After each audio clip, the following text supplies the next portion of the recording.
നമ്മളിപ്പോൾ വയനാട് തിരുനെല്ലി മഹാവിഷ്ണു ക്ഷേത്രത്തിൻ്റെ അടുത്തെത്തിയിട്ടുണ്ട്. ക്ഷേത്രത്തിലേക്ക് പോകാൻ വേണ്ടി പോകുവാണ്. നേരെ കാണുന്നതാണ് അമ്പലത്തിൻ്റെ എൻട്രൻസ്.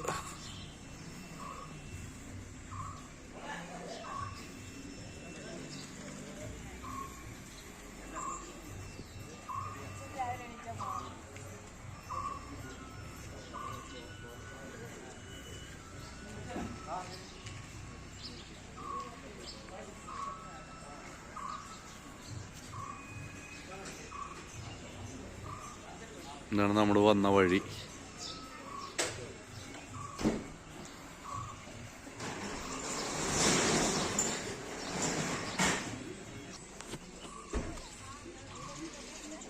ഈ ക്ഷേത്രത്തിൻ്റെ പഴക്കം കൃത്യമായിട്ട് രേഖപ്പെടുത്തിയിട്ടില്ല.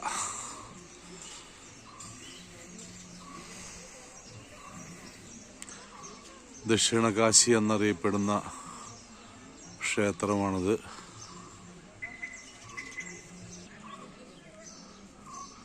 ഹിന്ദുക്കളുടെ വിശ്വാസം അനുസരിച്ച് ഇവിടെ വന്ന് മരിച്ചുപോയ ആൾക്കാർക്ക് തർപ്പണം ചെയ്താൽ മോക്ഷം കിട്ടുമെന്നാണ് പറയുന്നത്.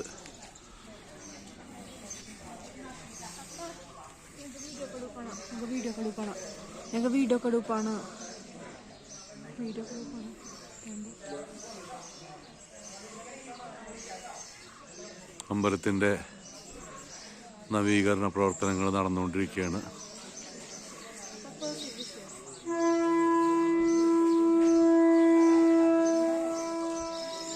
ഇവിടെ അകത്ത് വീഡിയോ എടുക്കാൻ പാടില്ല.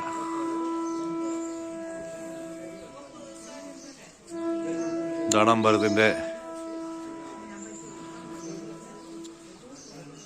മൊത്തത്തിലുള്ള ഒരു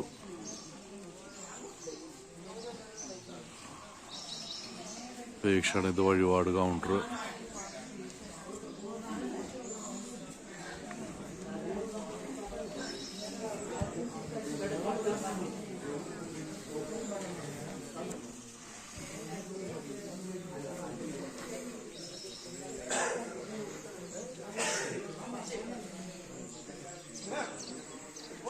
അമ്പലത്തിൻ്റെ അവിടെ നിന്ന് കിഴക്കോട്ടുള്ള പടവുകളാണത്.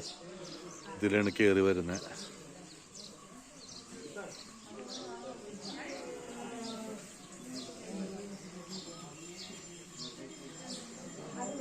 ഇതാണ് അമ്പലം. ബ്രഹ്മഗിരി മലനിരകളിലാണ് ഈ അമ്പലം സ്ഥിതി ചെയ്യുന്നത്. വളരെ പുരാതനമായിട്ടുള്ള അമ്പലമാണ്. വളരെയധികം പ്രാധാന്യമുള്ളൊരു അമ്പലമാണത്.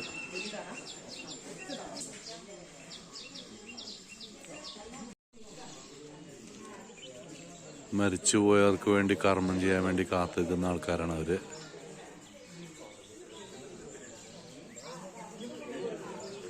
കാശിയിൽ പോയി കർമ്മം ചെയ്യുന്ന അതേ ഫലം ഇവിടെ കിട്ടുമെന്നാണ് വിശ്വാസം.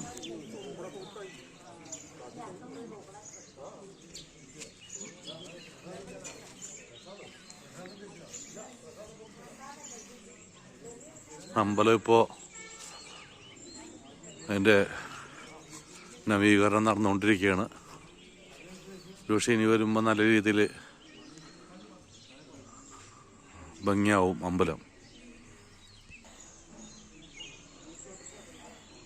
അമ്പലത്തിന് ചുറ്റുമുള്ള പഴയ തറയാണ് ഈ കാണുന്നത്. അതിപ്പം മാറ്റി പുതിയത് അകത്ത് പണിതായിട്ട് തോന്നുന്നുണ്ട്.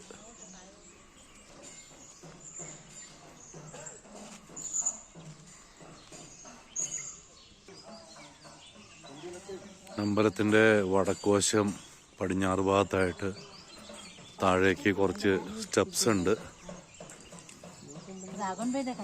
ഇതറിങ്ങി താഴെ പോയാൽ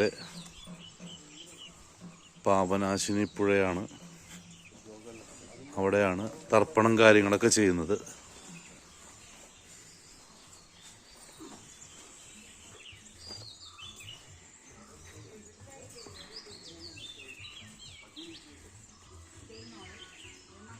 പാപനാശിനി പുഴയിലേക്ക് പോകുന്ന വഴിയിൽ ഇവിടെ അടുത്തൊരു ചെറിയ കുളം കാണുന്നുണ്ട്. ഇപ്പോൾ രാവിലെ സമയം 7 മണിയായിട്ടുണ്ട്. അത്യാവശ്യം നല്ല തണുപ്പാണ്, എയർ കണ്ടീഷൻ ചെയ്ത ക്ലൈമറ്റാണ് ഇവിടെ.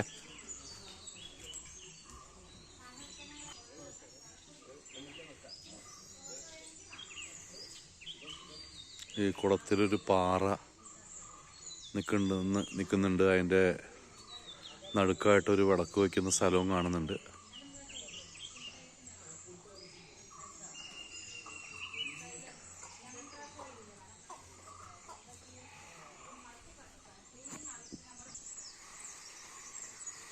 ഇവിടെ ഒരു ക്ഷേത്രം കൂടി കാണിക്കുന്നുണ്ട്, ഗുണ്ടിക ശിവക്ഷേത്രം എന്ന് പറഞ്ഞിട്ട്. നമ്മളിപ്പോൾ അങ്ങോട്ടല്ല, നമ്മളിപ്പോൾ പാപനാശിനി പുഴയിലേക്ക് തന്നെയാണ് പോണത്.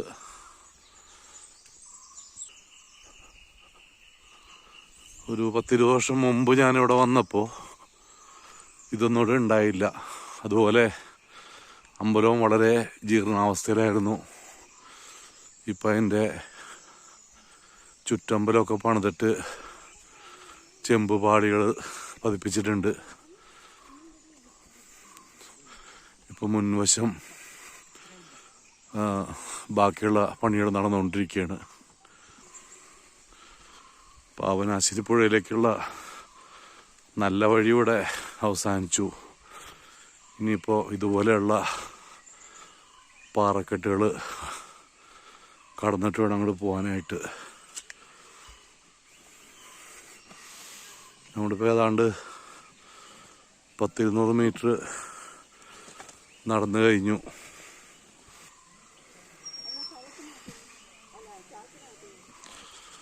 ഈ ഭാഗത്തിന് ചുറ്റും കാടാണ്. അതിനിടയ്ക്കാണ് ഈ പുഴ ഒഴുകുന്നത്. നമ്മൾ ആ പുഴയുടെ കൈവഴിയിലെത്തിയിട്ടുണ്ട്. ഇവിടെയാണ് ആൾക്കാർ കർമ്മങ്ങളൊക്കെ ചെയ്തുകൊണ്ടിരിക്കുന്നത്.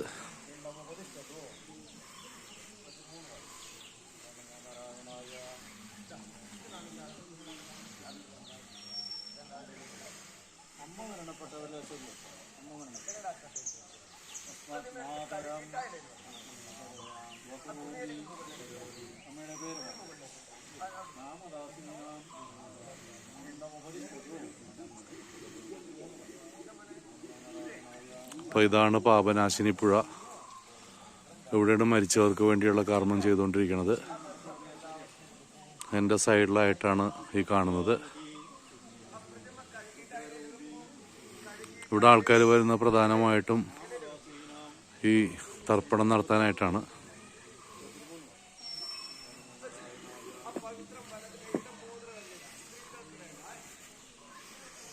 ഇനി നമുക്ക് ഇവിടെ നിന്ന് അമ്പലത്തിലേക്ക് തന്നെ പോവാം. വന്ന വഴി തന്നെ തിരിച്ചു പോകണം.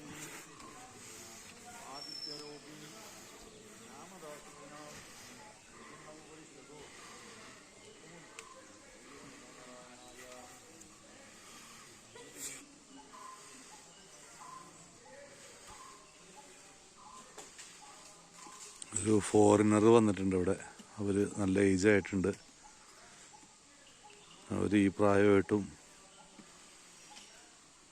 നമ്മുടെ വിശ്വാസങ്ങൾ കാണാൻ വേണ്ടി വന്നേക്കുന്നതാണ്. നമുക്ക് വന്ന വഴി തന്നെ മടങ്ങാം അമ്പലത്തിലേക്ക്. ഇവിടെ പാറക്കെട്ടിലെ ആൾക്കാർ കല്ലുകൾ എങ്ങനെ കൂട്ടി വെച്ചിട്ടുണ്ട് ഒന്നിൻ്റെ മുകളിൽ ഒന്നായിട്ട്. അത് ഈ ആന്ധ്രയിലൊക്കെ പോകുമ്പോൾ നമ്മൾ കാണുന്നത്, തമിഴ്നാട്ടിൽ പോകുമ്പോൾ കാണുന്നത്. വീട് വയ്ക്കാനൊക്കെ ആഗ്രഹമുള്ള ആൾക്കാരെങ്ങനെ കല്ല് ഇങ്ങനെ അട്ടി വയ്ക്കും. അങ്ങനെ വെച്ച് കഴിഞ്ഞാൽ വേഗം വീട് വയ്ക്കാൻ സാധിക്കുന്നതാണ് അവരുടെ വിശ്വാസം.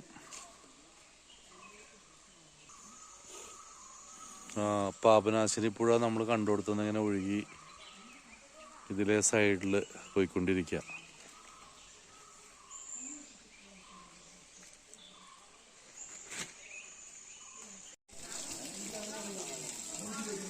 ഇവിടേക്ക് വെള്ളം കൊണ്ടുവരുന്ന ഈ പാത്തി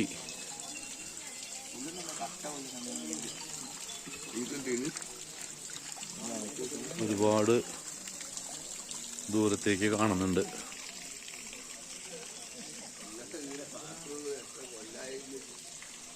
ഇതൊക്കെ പഴയ ജലസേചന മാർഗങ്ങളാണ്, വെള്ളം കൊണ്ടുവന്നിരുന്ന വഴി. ഒരുപാട് ദൂരെ നിന്നാണ് വരുന്നത്.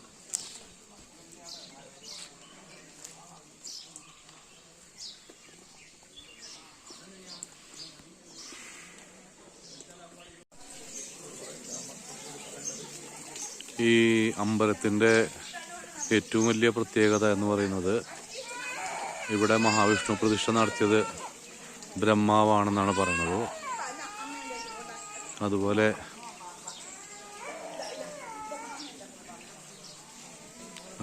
നെല്ലിക്കയുടെ അടിയിലിരുന്ന മഹാവിഷ്ണുവിൻ്റെ പ്രതിമയാണ് ഇവിടെ പ്രതിഷ്ഠിച്ചത്. അതുകൊണ്ടാണ് തിരുനെല്ലി എന്നുള്ള പേര് വന്നിരിക്കുന്നത്. ഇവിടെ ഈ സൈഡിൽ വെച്ചിരിക്കുന്ന ഈ കല്ലുകൾ അമ്പലത്തിൻ്റെ പഴയ ഭാഗങ്ങളാണ്. അത് പൊളിഞ്ഞു വീണിട്ട് അതിവിടെ അട്ടിയിട്ട് വെച്ച മാതിരിയാ തോന്നണേ. ഇതിൽ നിന്ന് തന്നെ നമുക്ക് ഈ അമ്പലത്തിൻ്റെ പഴക്കം ഒരുപാടുണ്ടാവുമെന്ന് നമുക്ക് മനസ്സിലാക്കാം. ഇവിടെ ഇപ്പോൾ ആളുകൾക്ക്, തർപ്പണത്തിന് വരുന്ന ആൾക്കാർക്ക് കുളിക്കാനും ബാത്റൂമിൽ പോകാനും ഒക്കെ ഉള്ള സൗകര്യം ഉണ്ടാക്കിയിട്ടുണ്ട്. ഇപ്പോൾ തിരിച്ച് അമ്പലത്തിലേക്ക് പോകാനുള്ള സ്റ്റെപ്സാണ് ഈ കാണുന്നത്. ഇവിടെ മുകളിലേക്ക് പോകുന്ന പടവുകളിൽ പലരും പേരെഴുതി കൊത്തിവെച്ചിട്ടുണ്ട്. ഇത് പണിയുമ്പോൾ അത് സ്പോൺസർ ചെയ്ത ആൾക്കാരുടെ പേരായിരിക്കണം അത്. ഞാനിപ്പോൾ തിരിച്ച് അമ്പലത്തിലേക്ക് എത്തി. പഴയ അമ്പലത്തിൻ്റെ അവശിഷ്ടങ്ങൾ അമ്പലം പുതുക്കി പണിതിട്ടുണ്ട്. മുകളിൽ ചെമ്പിൻ്റെ പാളികളൊക്കെ പതിപ്പിച്ചിട്ടുണ്ട്. ഇനി മുൻവശം കൂടി ശരിയാക്കാനുണ്ട്. അതിലൊരു വർഷം കൂടി കഴിയുമ്പോൾ ഇതിൻ്റെ ഒരു ഫേസ് തന്നെ മാറും. നമ്മൾ നല്ലൊരു രീതിയിൽ അമ്പലം പണിതുകൊണ്ടിരിക്കുകയാണ്. ഇത് അമ്പലത്തിൻ്റെ സൈഡിലുള്ള ഒരു കാഴ്ചയാണ്. എന്താണ് സംഭവം എന്ന് അവിടെ എഴുതി വച്ചിട്ടുണ്ട്. കരിങ്കൽ പാത്തി.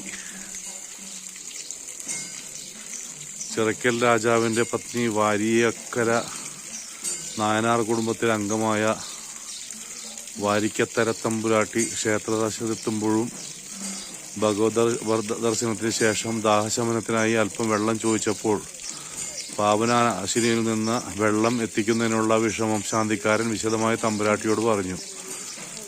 ക്ഷേത്രത്തിലേക്ക് ശുദ്ധജലം എത്തിച്ചതിന് ശേഷം മാത്രമേ ഇനി ജലപാനം ചെയ്യുകയുള്ളൂ എന്ന് ഭഗവാന്റെ മുമ്പിൽ പ്രതിജ്ഞ ചെയ്യുകയും പരിചാരകരെ വരുത്തി ക്ഷേത്രത്തിലേക്ക് വെള്ളം എത്തിക്കാനുള്ള നടപടിക്ക് കൽപ്പന നൽകുകയും ചെയ്തു. അങ്ങനെ അപ്പോൾ അമ്പലത്തിലേക്ക് ശുദ്ധജലം എത്തിക്കാനുള്ള ഒരു പാത്തിയാണ് ഈ കാണുന്നത്. അപ്പോൾ ക്യാമറ ഏതായാലും അകത്തേക്ക് കൊണ്ടുപോകാൻ പറ്റില്ല. അപ്പോൾ ഇതൊക്കെയാണ് തിരുനെല്ലി അമ്പലത്തിൻ്റെ കാഴ്ചകൾ. മുൻവശം മരത്തിൻ്റെ വർക്ക് കഴിഞ്ഞിട്ടുണ്ട്. ഇനി അതിൻ്റെ മുകളിൽ ചെമ്പുപാളി അടിക്കും. എന്തായാലും അമ്പലത്തിൻ്റെ പഴയ ഭാഗങ്ങൾ ഇപ്പോഴും മുമ്പിൽ നിൽക്കുന്നുണ്ട്. അതെന്ത് ചെയ്യുന്ന അറിയില്ല.